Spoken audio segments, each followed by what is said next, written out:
Iyi ni radiyo BBC gahuza miryango ivugira i Londres kuri metero 19, 25, 31 na 41. Ivugira ku mirongo ya FM mu karere k'ibiyaga bigari no kuri interineti kuri bbcgahuza.com.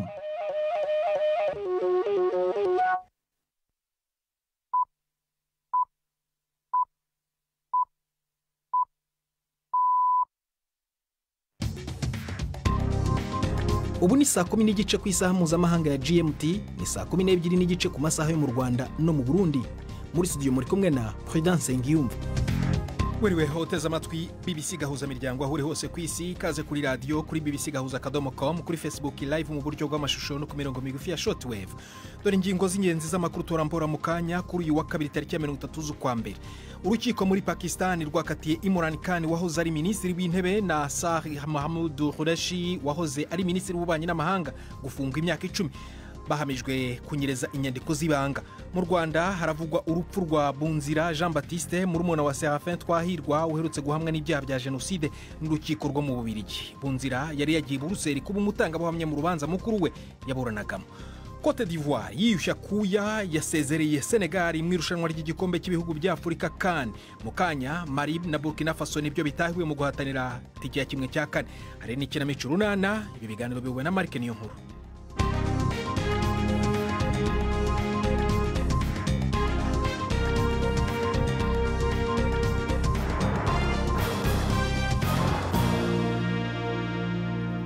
Ikaze ku makuru arambuye duhera mu burasirazuba bwo hagati aho minisitiri w'intebe wa Israel Benjamin Netanyahu yavuze ko Israel itazakura ingabo zayo muri Gaza cyangwa ngo ibohore ibihumbi by'imfungwa z'abanyapalestine. Ibi bishyize irudubi amasezerano y'agahenge i Gaza. Aya magambo ayavuze mu gihe umuyobozi wa Hamas Ismail Yanihe yari yavuze ko uyu mutwe we uri kwiga ibikubiye mu masezerano bashyikirijwe nyuma y'ibiganiro by'abari i Paris. Yongeyeho ko azajya Kairo mu biganiro kuri aya masezerano. Undi mutwe wa Kiyisilamu ukomeye witwaje intwaro i Gaza, Islamic Jihad, wavuze ko utazagira icyo uvugana n'ibintu n'uwari we wese kubirebana n'ifungurwa ry'imbohe igihe cyose Israel izaba itarakura ingabo zayo muri Gaza mu masezerano y'agahenge yuzuye. Urukiko muri Pakistan rwakatiye Imran Khan wahoze ari minisitiri w'intebe na Shah Mahmud Qureshi wahoze ari minisitiri w'ububanyi n'amahanga gufungwa imyaka 10. Bashinjwe kunyereza amadosiye y'ibanga ndetse no muri diplomasi. Ishyaka rya Bwana Khan ryasobanuye ibi birego nk'ikintu cy'ikinamico kandi ko bazajurira icyemezo. Inkuru ya Ambarasani Terajane muragizwaho na Yvette Kabatese. Uru rubanza rujyanye n'inyandiko ya diplomasi hagati ya Leta Zunze Ubumwe za Amerika na Pakistan ubwo Imran Khan yari akiri minisitiri w'intebe yari yemeje ko byari umugambi wa Amerika ugamije guhirika ubutegetsi bwe. Uwo mugabo wahoze ari umukinnyi wa siporo ya cricket akaza kuba umunyapolitike wirukanwe ku butegetsi nyuma y'amatora yamukuyeho icyizere mu kwezi kwa kane 2022. Ubu ari muri gereza afungiye ibindi byaha. Mbere Bwana Khan yari yaravuze ko urwo rubanza rusa n'ibikino. Icyemezo cy'urukiko kije mbere y'amatora ateganijwe mu gihugu itariki 8 z'ukwezi gutaha kwa kabiri. Tujye mu Rwanda hakomeje urubanza rw'abahoze ari abayobozi ba gereza ya Rubavu barega ubwicanyi. Kuri uyu wa kabiri witwa Uwayezu Augustin wari wungirije umuyobozi wa gereza yahakanye uruhare rwo kwica abanyururu ku bushake ndetse no kubakorera iyicarubozo. Bwana Uwayezu yavuze ko ibyaha ashinjwa kimwe na bagenzi be bareganywa ngo bitabayeho. Yongeyeho ko ngo ari ibihimbano bikwirakwizwa n'abashaka kwanduza isura y'igihugu. Ni inkuru ya Jean Claude Mwambutsa. Uwayezu Augustin wari wungirije Ephraim Gahungu ku buyobozi bwa gereza ya Rubavu yahakaniye urukiko ko nta byaha bihohotera abanyururu yagizemo uruhare. Ntabwo ari uguhakana uruhare gusa, ahubwo yanavuze ko nta byaha nk'ibi byabereye muri gereza. Abwira urukiko ko ibyo aregwa bishingiye ku bihuha byateguwe gihanga n'abagamije kwanduza isura y'igihugu. Urutonde rw'abaregwa gukubita bikabaviramo urupfu ruriho uwitwa Makdad Lambert aregwa gukubita ubwe ndetse akanategeka abanyururu kumukubita kugeza apfuye. abatangabuhamya barimo umubyeyi wa nyakwigendera uyu yabwiye urukiko ko yahawe umurambo w'umuhungu we wamaze gushyirwa mu isanduku akabwirwa ko yazize urupfu rusanzwe. Ubwo umuryango wafunguraga isanduku ngo boze umurambo, uyu mubyeyi ngo yatunguwe no kubona ibimenyetso by'uko umwana we yari yakubiswe cyane, ngo umusaya we wari winjiyemo imbere, ngo yari yakuwemo inzara z'ibirenge ndetse anagaragaza imibyimba y'inkoni umubiri wose. Yisobanura avuga ko hari icyemezo cyatanzwe n'umuganga wa leta akemeza ko uwapfuye yazize uburwayi busanzwe. Umwunganira mu mategeko Emeline Nyembo yavuze ko ubuhamya bwatanzwe n'abo umuryango w'uwapfuye budakwiye guhabwa agaciro kuko bushobora kubogamira ku wabo kubera amarangamutima. Uyu munyamategeko yavuze ko ibivugwa ko uwapfuye yasanganywe ibikomere umubiri wose bigaragaza ko yishwe nabyo bitahabwa agaciro kuko umuryango utatanze ikirego ngo urukiko rutegeke ko umurambo ukorerwa isuzuma utarashyingurwa. Uwayezu Augustin akurikiranyweho kandi ibikorwa by'iyicarubozo byakozwe ku banyururu muri gereza ya Rubavu. Uvugwa cyane ni Emmanuel Ndagijimana. Ubushinjacyaha buvuga ko uyu yakubiswe ku buryo bukomeye, ikibuno cye kigatanyagurika, ubu akaba afite ubumuga buri ku rugero rwa 80%. Yiregura kuri uyu Uwayezu yavuze ko Ndagijimana atakubitiwe muri gereza ya Rubavu, ko ashobora kuba yarakubiswe agifungiye muri kasho ya polisi. Abajijwe ukuntu yemeye kwakira umuntu bigaragara ko yashegeshwe n'inkoni, Uwayezu yabwiye urukiko ko Ndagijimana yinjijwe gereza mu bihe bikomeye bya Covid hadakorwa ubugenzuzi buhambaye ku bashya binjizwa. Umunsi w'ejo uzaba ari uwa gatatu urubanza ruburanishwa ubudahagarara. Byitezwe ko Innocent Kayumba wabaye umuyobozi w'iyi gereza azatangira kwiregura. Uyu niwe ufatwa nk'umukuru muri 18 baregwa guhohotera uburenganzira bw'abanyururu muri gereza ya Rubavu. Leta Zunze Ubumwe za Amerika yavuze ko izongera igafatira ibihano urwego rwa peteroli na gazi muri Venezuela mu kwezi kwa kane nyuma y'uko ibiriho birangira niba Perezida Nicolas Maduro atisubiyeho ku bikorwa byo kwibasira abatavuga rumwe n'ubutegetsi bwe. Minisitiri w'ububanyi n'amahanga yavuze ko itabwa muri yombi ry'abatavuga rumwe n'ubutegetsi no kubabuza kwiyamamaza mu matora ya perezida muri uyu mwaka byanyuze ku isezerano ryashyiriweho umukono muri Barbados mu kwezi kwa 10 k'umwaka ushize. Washington yanavuze kandi ko izanakomeza guca icuruzwa rya zahabu icukurwa n'ikigo cya leta muri Venezuela. Tugeze ku isa 12:36 mu Rwanda no mu Burundi. Muri studio za BBC London ni isa 12:36. Turagaruka mu kanya ku makuru arambuye. Ndi Prudence Njumva. BBC gahuza miryango Igoma ni kuri FM 93 n'ibice 8. Dusubire mu Rwanda havugwa urupfu rwa Bunzira Jean Baptiste murumuna wa Serafin Twahirwa uheruka guhamwa n'ibyaha bya jenoside n'urukiko rwo mu Bubiligi. Bunzira yari yagiye Buruseli kuba umutangabuhamya mu rubanza mukuru we yaburanagamo. Bivugwa ko bamusanze yimanitse mu gikoni, ariko hari ugushidikanya ko yaba ari we wiyahuye koko. I Nairobi ni inkuru ya Siriake Muhabanayo. Kuri wa mbere mu bucagucagu niho hamenyekana urupfu rwa Bunzira Jean Baptiste rwabereye ahavuka mu karere ka Nyabihu. Amasoko ya BBC atashatse kumenyekana avuga ko aho yari amanitse amaguru yari hasi atari karenena n'ubwo ikiziriko cari mwizosi. Ivyo rero bikaba byatumye haba amakenga kucoba camwishe. Bivugwa kandi ko abakozi b'urwego rugira iperereza ku vyaha mu Rwanda RIB bashikiye kuraba ivyabaye babujije ko hafatwa amafoto y'ikiziga ca Bunzira akimanitse, n'abari bamaze kuyafata ngo basabwe kuyafuta.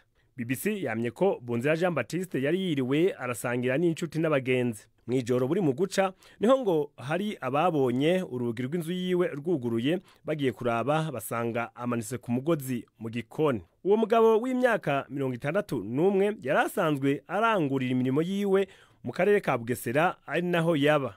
Ariko kuwa kane w'indwi iheze yari yagiye mu karere avukamo ka Nyabihu ari naho yaguye. Bunzira yaheruka kubera icabona mukuru we Serafin Twahirwa yahamijwe ivyaha bya jenoside, ivyo mu ntambara hamwe n'ivyo gufata abagore ku nguvu na sentare yo mu Bubiligi. BBC yahamagaye iranandikira RIB n'inzego z'ubutegetsi za Nyabihu kugira bagire ico bavuze kuri urwo rupfu, ariko nta nyishu yaronse. tuve mu Rwanda tuze hano mu Bwongereza aho abategetsi birukanye umunyemari w'umuherwe Yagnesh Mohanlal Divani asubizwa muri Kenya kuburanishwa ku byaha by'amagendo. Uburiganya bwa miliyoni 50 z'amadolari bujyanye n'igurwa rya benzine y'indege bivugwa ko byarimo uruhare rw'ikigo cya Bwana Divani cyitwa Trenton Petroleum muri 2008. Ahakana ibiregwaregwa. Guverinoma ya Kenya imaze imyaka myinshi ishaka kuzana Bwana Divani mu gihugu nyuma yo guhunga kubera aya mahano. Itangazamakuru muri Kenya riravuga ko yashinjwe mu rukiko i Nairobi akarekurwa atanze amande. Mu myaka inishize urukiko rw'ubujurire i London rwanze ubusabe bw'ubuhunzi mu Bwongereza kuri Bwana Divani, ibintu rero byahise nyine bituma iyirukanwa rye mu gihugu rikunda. Umugabo utavuga rumwe n'ubutegetsi muri Uganda, Bobi Wine, yahamagariye abaturage gukora imyigaragambyo yo kugumuka ku mategeko binyuze mu mahoro, bizwi nka civil disobedience cyangwa désobéissance civile mu Gifaransa. Nicyo yise rero kugumukira Perezida Yoweri Museveni umaze imyaka 38 ku butegetsi. Mu kiganiro yagiranye na televiziyo France 24 yavuze ko afite ubwoba ku buzima bwe kubera ko ngo ubutegetsi bushishikajwe no kuvanaho imbogamizi zose. Filime yerekana urugendo rw'ibikorwa byo kwiyamamaza bya Bobi Wine mu matora ya perezida muri 2021 yashyizwe ku rutonde rwa filimi zishobora kuzatoranywa mu zizahabwa ibihembo mu mihango izwi nka Oscars. Tujye mu irushanwa ry'igikombe cy'ibihugu bya Afurika CAN ribera muri Cote d'Ivoire. Mu kanya Mali na Burkina Faso birahatanira kubona itike ya 1/4, naho Maroc irahangana na Afurika y'Epfo muri iri joro. Ni nyuma y'uko Cote d'Ivoire yaraye itunguranye isezerera Senegal ku kaburembe kuri penalty. Ku murongo wa telefone rero ndi kumwe n'umunyamakuru wacu Yves Bucyana, akaba ari kudukurikiranira imikino ari mu Rwanda. Yves, duhereye yenda ku makipe y'uyu munsi, ubu imyiteguro kuri ayo makipe namaze kuvuga, umuntu yavuga ko yayitega gute?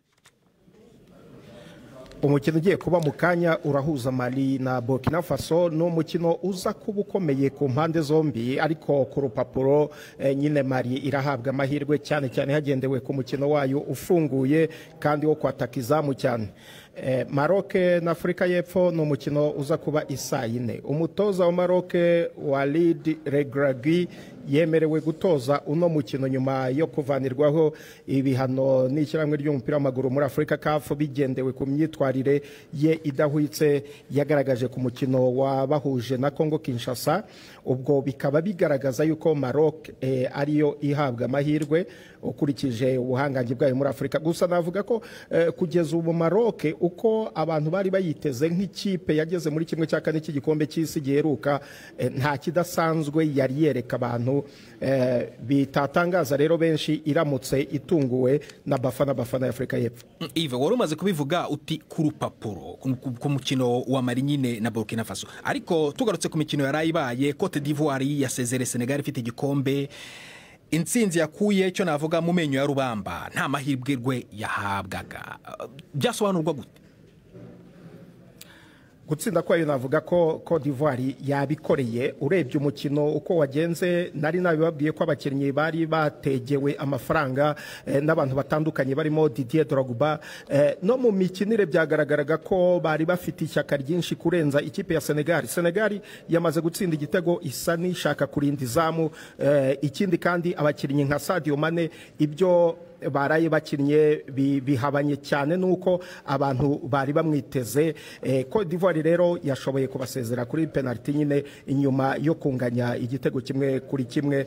Hanyuma mu wundi mukino Cape Verde nayo yashoboye gusezera Mauritania itsinze 1-0, ibona itike ya 1/4 ku nshuro ya kabiri. Gusa nyine Cote d'Ivoire yagaragaje ubushake bwo gukina kurenza Senegal uko yari imeze. Ni bya bindi nyine bavuga ngo kandi ari ikipe iri wayo hari giza n'amahirwe ndetse n'uburyo budasanzwe bwo kugira ngo ikomeze mu marushanwa. None Yves, vuba rero imikino ya 1/4 byari byatangazwa ako amakipe azahura. Biragaragara kuko hari bimaze kumenyekana. Ejo kuwa gatatu n'ejo bundi kuwa kane n'iminsi y'ikiruhuko. 1/4 imikino zatangira kuwa gatanu. Nigeria kazakina na Angola, Congo Kinshasa igahura na Guinea Conakry. Kuwa gatandatu Cote d'Ivoire izahura n'iri burokoke hagati ya Mali na Burkina Faso. Hanyuma Cape Verde ikazahura n'ikipe iri burokoke hagati ya Maroc na Afurika y'Epfo. urakoze Yves Bucyana ni umunyamakuru wacu uri kudukurikiranira iyi mikino ari mu Rwanda n'umwanya w'ikinamico urunana.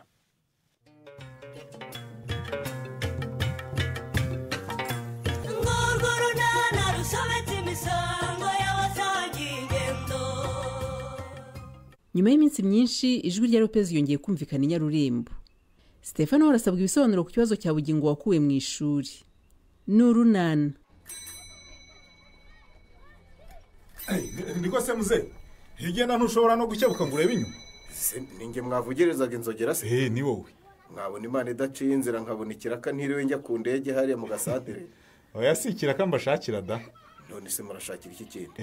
Ndi umwarimu hariya ku ishuri. Nakuzi. Nigisha mu mwaka wa mbere rero, hari nawe umwana wanyu Bugingo yigamo. Wahakora iki sera? Kuki mutamurikiye mu kibura mwaka koko ngo akomeze atigiye aho ngaho iminsi yisunika? Ngo iki? Ugize ndi rwose Kantengwa na Nyiramariza. Narababuje gutesha umwana igihe rwose bamujyana mu ishuri. Ariko namwe rwose nta kigenda cyanyu. Ni gute mufata umwana w'ikintazi nkuriya rwose mukamwimura mukamujyana? Oya Bugingo n'umwana nk'abandi si ikintazi Stefano. Uranyumva? Ni ikigoryi ni ikibura buryo ni ikimara ni ishyano ryaguye mu muryango wanjye. Ariko se Stefano, mbwira. Ubu ko nari ngo hagaritse ngo nkubaze impamvu Bugingo atakiza ku ishuri. Haba numva umutuka hari icyo bikimaze koko? Nibyo nakubwiraga nyine. Na nyina yageze ahabona ko ari ukuri. Ubu ugiye kumbwira ko wamwumvishije ko Bugingo atagomba kwiga akabyumva? Yagize imirimo myinshi. Irimo akazi asanganywe nyine ko gukora kwa mwarimu kazi uriya mukorana Budensiyana. Ndamubona. Yikorana n'agashinga ari uko ubworozi ubu ngubu nibyo ahugiyemo. Ni byiza ko Kantengwa yiteza imbere pe. Ariko se bihuriye he no gusibya Bugingo ishuri Stefano? Kubu tuvugana amazi iminsi ataza kwiga. Ariko se icyo tumva niki koko wa mwarimu? Oya ahubwo nta nicyo numva. Niko. None se niba Kantengwa afite iyo mirimo myinshi mwe mumufasha iki? Bwiza ukuri. Ashaka umufasha iki? None se ntawe reba nk'ubu kuvuye mu rugo ntiwari kuhavana na Bugingo ukamugeza ku ishuri ukabona gukomeza kujya mu byo ugiyemo aho kuvutsa umwana amahirwe yo kwiga koko? Ariko umenya utamuzi. Bugingo mvuga ndamuzi neza Stefano. Nta mpamvu nimwe mufite rero kumuvutsa amahirwe yo kwiga. Mwagira imirimo myinshi mutayigira. Kwiga n'uburenganzira bwe. Ubyumva ubyiteho. Bugingo afite ubumuga yego. Ariko yitayeho agahabwa urukundo, afite ubushobozi bwo kwiga, akunguka ubumenyi. Bugingo mvuga ntabwo uri buvuga. Oya niwe kuko maze igihe kinini mwigisha kandi ndamuzi neza. Nzi ko ashobora gukurikira mu ishuri agafata ibyo yize kandi neza.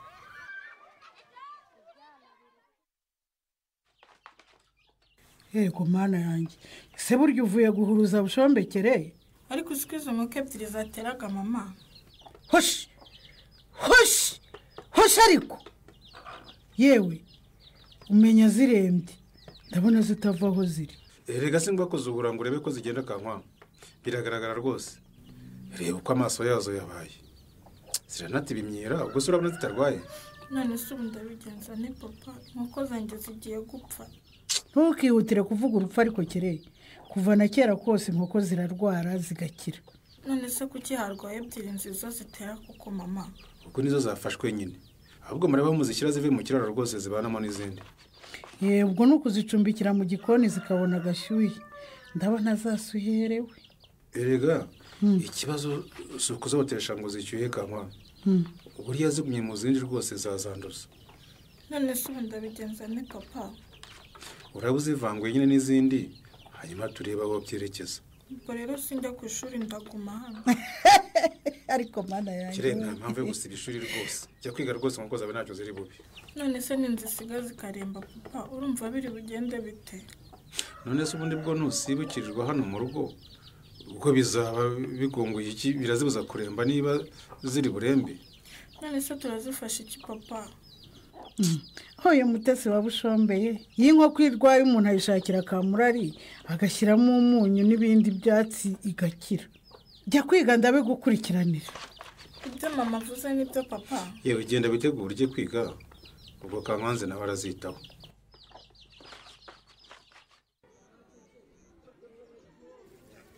Ibi ni biki Patiri? Mana yanjye. Ubu nk'ahantu heruka kwakora isuku rya ariko ko Patiri. Nyamara ndagerageza no kuri mabuja. Ni ukwisubiraho Patiri. Wibuke ko abasirimu bose bene haba tugiriraga icyizere. nurangara gato rero abakiriya bazaducika kandi dukorwe n'isoni. ndabizi rwose abakozi b'umurenge abo tugari abarimu nabo ku bitaro n'injye ubogosha. Ongeraho na titirira ariko Patri. cyangwa yakoye ko ari buze kwiyogoshesha n'impamvu zinutse za kugenzura isuku. Vana urwenya aho ngaho se tangira akazi uvugisha n'ibiki. Alo? Ndakumva mbwira. Wamenye? Nkumenye utanyibwiye. Ni njyewe mama, ni Rope. Rope, ni wowe mwana wa? Ni njye mama. Oh, mwana wa uraho. Ndarota cyangwa? Nturota mama, ni njyewe. Ariko se mana yanjye akajwi kawe ko kahindutse mwana wanjye warakuze cyangwa ni akusubu ni wowe yewe akajwi ni kodisiyo. Rope uraho mwana wa? Uraho mama. Mama ndabakumbuye cyane ku buryo nubwo ndi mu wa gatandatu numva nabireka nkazinya ururembo. We abanza wige mwana wanjye nabyo ni ingenzi. Papa yambwiye ko nzaza ari uko ndangije ikizamini cya leta ariko sinzi ko nzabishobora mama. Icyo gihe sinzi niba kizagera. Sinzi impamvu bari bwomba kumbuye cyane. Niba ari uko nashatse kuza kuri Noheli ntibikunde simbizi. Ni ukuri natwe turagukumbuye Rope, turagukumbuye. Nyogokuru ameze ate se mama? Shyaka, Dinda na Devot. Yo bose bari aho bameze neza, turagukumbuye. Rope turagukunda. Ubundi si telefone ukoresheje ni yandi kuko ndiko ndeba atari ya papa wawe. Ni yanjye mama. Papa yarambwiye ngo ningera mu wa gatandatu azangurira telefone. None yarayinguriye. Ubwo se ntibizakurangaza bikakubuza kwiga kuko Rope? Oya mama sinshobora kurangara. Sheri urakoze kumpamagara rero. Reka nizere ko ugiye mu ishuri sibyo? Iyo telefone ntizakubuze kwiga genda itagukerereza sibyo? Nanjye ngiye mu kazi. Ndaza kuguhamagara ubwo telefone ari yawe sibyo? Yego mama niko bimeze. Ubwo mfite telefone nzajya nkuhamagara kenshi cyangwa rero wowe uzajya umpamagara mama sibyo? Oya mbwiza ukuri. Ubundi nani mpamvu yo kukubeshya ticha? Ntiwumva se. Ni njye wafashe icyemezo cyo kumurekera mu rugo rwose. Uravugisha ukuri kane? Uzi ko mu gitondo nahuye na Stefano akabimbwira nkagira ngo arabeshya kuko numva gutabikora. None burya ni ukuri? Niko kane. Karame. Ntitwagusobanuriye kenshi ko nubwo bugingo afite ubumuga akwiye kwiga nk'abandi bana koko? Narabaze mbona imibare n'imirimo byarambanye byinshi pe. Rero dukize ku munzani nsanga rwose amashuri bugingo yari yatihutirwa.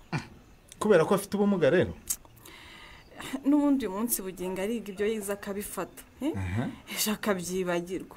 None se ubu tuvuge ko igihe bugingo yamaze mu rugo mbonezamikurire ubonye ntacyo yavanyeyo? Birahari pe. Nk'ubu ntakiyanduza asi kuvuga ko ashaka kujya kwitunganya umuntu akamufasha. Ntiyinyarira Nigutarazizi azi no kubara mu Kinyarwanda no mu Cyongereza. Ko nyine nawe rwose urabona ko ari ugutigiye. Wishyira umwana ufite ubumuga mu ishuri so gutigiye kane. Aha. Nawe urabyivugiye ko hari byo yaramaze kumenya ku rwego yaragezemo. Sibyo? Ubu nibwo yaratangiye amashuri abanza. Hari nawo umusingi w'imyigire y'umwana. None umuvanye mu ishuri. Ntazo ubwo urumva utamuhemukiye koko?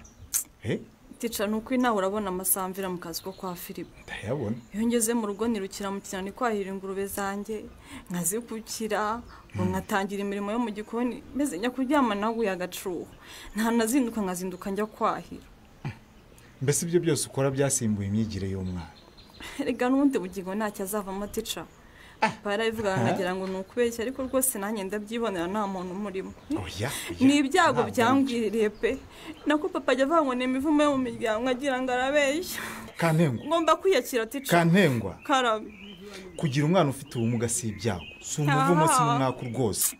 Mubizi wowe. Icyo bugingo akeneye kugira ngo azagire icyo yigezaho anakigeze ku muryango we hatitawe ku bumuga afite. Ni uburenganzira bwe bwo gushyirwa mu ishuri akiga nk'abandi kuko afashijwe yagira ubushobozi nk'ubwo abandi bana. Aha, uretse kubyirengagiza nawe urabizi ko aho agiriye mu ishuri hari ubumenyi yungutse. None urashaka kumuvutsa ayo mahirwe yo kongererwa ubumenyi rero?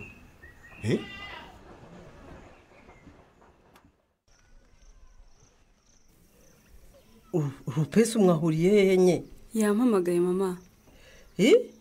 Ngo ameze ate disi ko mukumbuye? Azaza ryari? Nizera ko atagiye guhita azinangaha kukuvangira nye. Nubwo yazina hano uburenganzira bwe mama. Rupezi n'umwana wawe. Nyumvire. Ikimpangayikishije si icyo rwose. Ni igikizi? ni ubugoryi bwanjye utarabashije kubwiza Chris ukuri hakiri kare. Numva niyanze kumva umwana wanjye ampamagara aho kwishima nkumva amarangamutima yanjye aravangavanze. Ariko rero nyensi mwana wanjye wikwirenganya. Hari ibintu rego umuntu atapfa guhubukira ngo avuge. Nshobora kuba nanjye ubwanjye ntiyizi mama, kuko ubundi nyensi nzi si uyu nguyu. Uyu si we ngewe nzi. Oya ni wowe mwana wa. Ahubwo nyine urukundo ruravuna nako rutera ubwoba. Ariko tekereza Lopez nagira cyagahingukane n'ahana se Semana. Ubu nzabigira gute mama? Semana se kandi ubwo ngubwo azabaje gukora iki? Azaba ajyaye. None se yaceka inyarurembo kandi afite umuryango mama? Cyangwa yakohereza umwana wenyine kandi ashobora no kumuherekeza? Nizere ko nubabona utazimena inda umukobwa we. Kandi ni wowe ukomeza kuntera ubwoba ugatuma ntabwiza Chris ukuri mama. Ubundi umunsi Lopez yageze nahangaha nawe urabizi radio zizarara zitanze amakuru yose uko yakabaye. Oya nye oyihangane rwose buretse kubivuga tubanze tubitegure neza. Ariko se dutegura ibiki mama? Kubwiza umuntu kuri birasaba gutegura ibiki koko? Reka hari ibigomba gukorwa. Hari ibigomba gukorwa mbere yuko bivuga.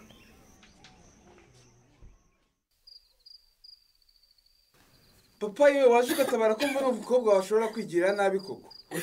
Ceceka aho ngaho nawe ceceka aho ngaho na soni. Ariko se wagiye umenya kuri inkumi kere ubwo urarizwa n'iki? None se urabona naho byo koko inkoko zanjye zirasa n'izapfuye mana. None n'izindi 3 zafashwe kandi niwe wambwiye ngo urazivura. Ntako ntagize kere niriwe nzigotomeza imiti rwose. Niba zipfuye ni rwangenda.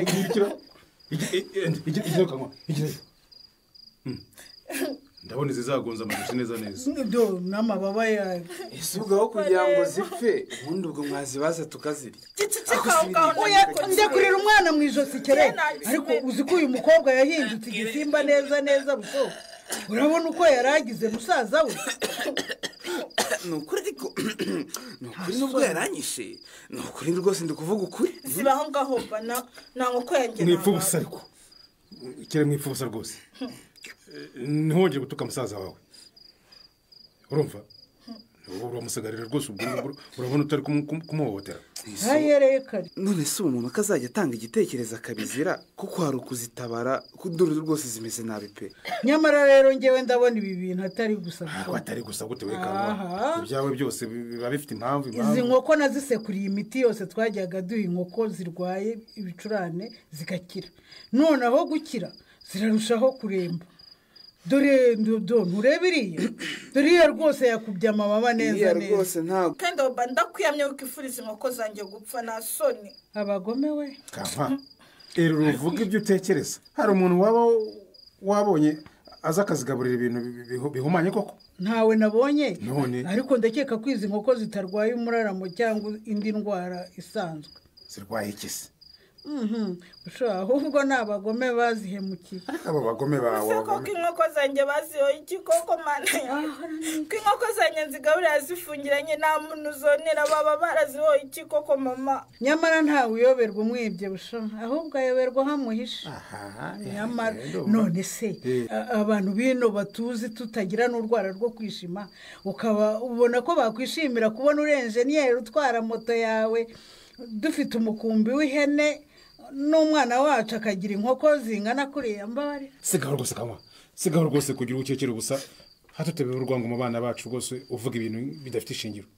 Icyo mpfa n'abantu mwitwa ngo mwarize nuko muhita muhakana ibintu byose umuntu avuze. Ubu se tuvuge ko abantu bino bose banezezwa no kubona dutera imbere rero.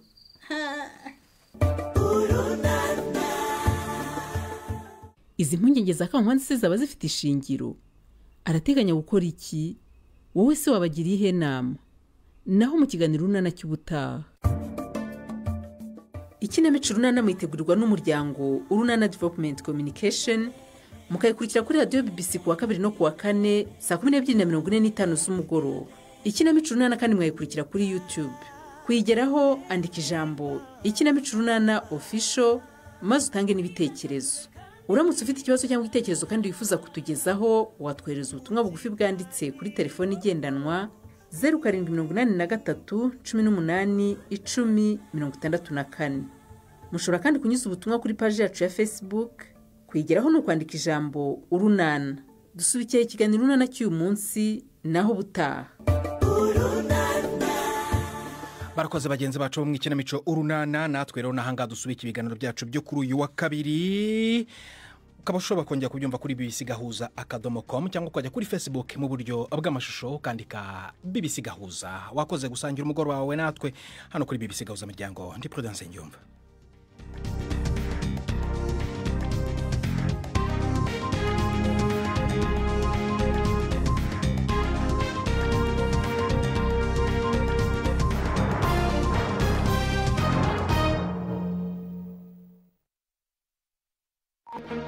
Thank you.